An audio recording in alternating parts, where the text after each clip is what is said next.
Saudara-saudari, marilah kita mendengarkan renungan dengan judul Belas Kasihan yang berdasarkan pada Injil Markus bab 8 ayat 2. Hatiku tergerak oleh belas kasihan kepada orang banyak ini, dan mereka sudah 3 hari mereka mengikuti aku, dan mereka tidak mempunyai makanan.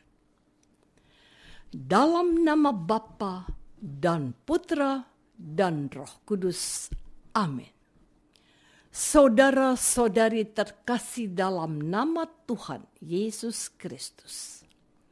Sekali peristiwa, sejumlah besar orang mengikuti Yesus.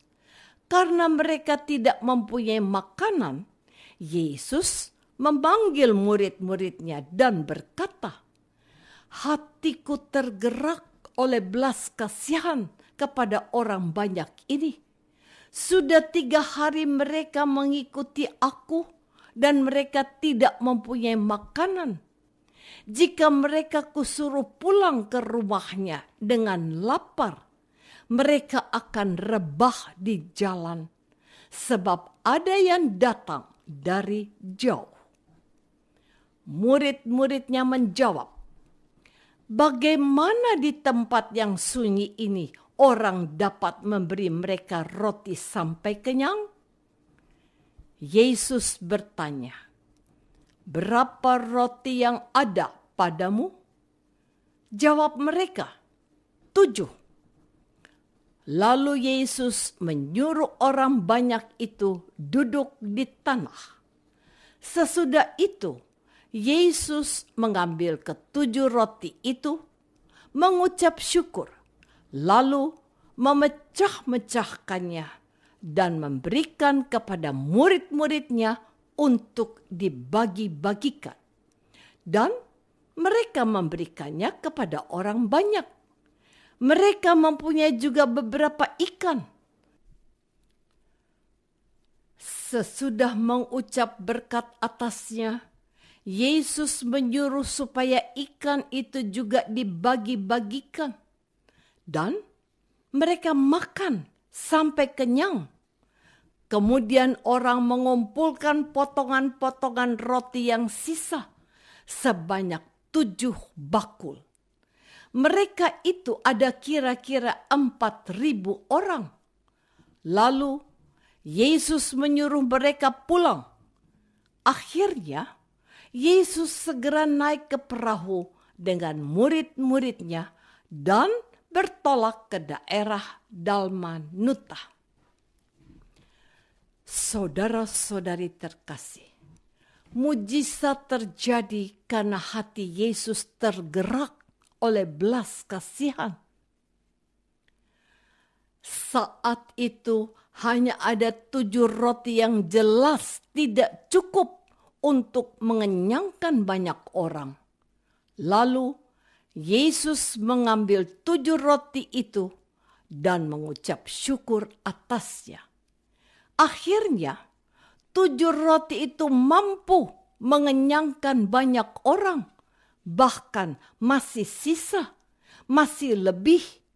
Melalui tindakannya, Yesus mengajar kita untuk selalu mengucap syukur atas karunia Tuhan. Semakin kita bersyukur, semakin kita berterima kasih, semakin melimpah rahmat yang kita terima. Bersediakah kita mengucap syukur dan berterima kasih kepada Yesus atas kemurahan hatinya karena belas kasihnya kepada kita? Saudara-saudari terkasih, hati Yesus mudah tergerak oleh belas kasihan ketika melihat orang yang sedang mengalami kesulitan. Pada Yesus selalu ada jalan untuk mengatasinya. Kita bisa memohon kepadanya agar diberi hati yang peka untuk melihat kebutuhan orang lain dan membantunya dengan tulus seperti yang telah Yesus lakukan.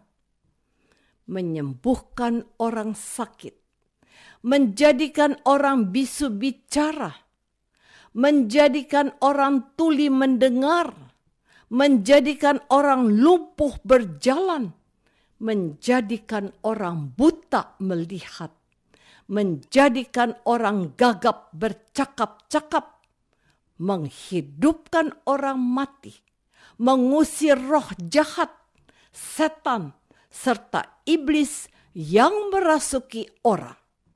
Semua itu dilakukan Yesus karena Yesus mengasihi, karena Yesus mencintai, karena Yesus berbelas kasihan kepada orang yang mengalami kesulitan, menghadapi permasalahan yang hidupnya menderita. Tanpa kasih, tanpa cinta, kita tidak dapat berkenan kepada Tuhan. Tanpa Tuhan, kita sama sekali tidak dapat berbuat apa-apa. Non ego vivo, sed Christus vivit in me. Bukan aku sendiri hidup, tetapi Kristus yang hidup di dalam diriku. Bukan aku sendiri yang melakukannya, tetapi Kristus yang melakukan di dalam diriku. Saudara-saudari terkasih, sebagai manusia kita memiliki kelemahan insani. Kita sering bersikap kurang peka. Kita sering memaksa diri terlalu sibuk melakukan banyak hal. Akibatnya kita melupakan yang harus kita lakukan terhadap Tuhan. Kita tidak bersyukur kepada Tuhan. Kita tidak ada waktu untuk berdoa. Dari pagi hingga malam, kita bekerja keras untuk mencari uang. Tuhan kita nomor duakan. Uang kita nomor satukan. Keluarga, suami, istri, dan anak-anak kita nomor duakan. Akibatnya, kita tidak bisa hadir di dalam keluarga kita sendiri sebagai ayah dan suami yang baik terhadap anak dan istri kita. Kita tidak bisa hadir sebagai istri yang baik terhadap anak dan suami kita. Sebagai pasangan suami istri Katolik, kita tidak bisa hadir sebagai orang tua yang memenuhi janji pernikahan kita. Kita mengingkari janji nikah kita pada Tuhan. Apakah kita ini sadar betul bahwa hidup kita perlu bersyukur dan berterima kasih kepada Tuhan agar hidup kita tidak melalaikan Tuhan? Marilah kita berdoa. Tuhan Yesus, ampunilah kami karena kami terlalu sibuk dengan berbagai kegiatan yang menyita waktu dan perhatian kami. Dengan demikian kami menjadi sibuk dengan berbagai kegiatan yang menyita pikiran serta tenaga untuk bekerja dan mencari uang. Ampunilah dosa dan salah kami ini, ya Yesus. Doa ini kami persembahkan dalam nama-Mu, Tuhan dan Juru Selamat kami. Amin.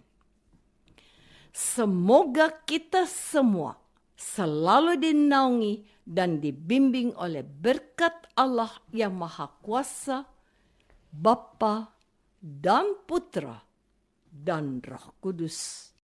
Amin.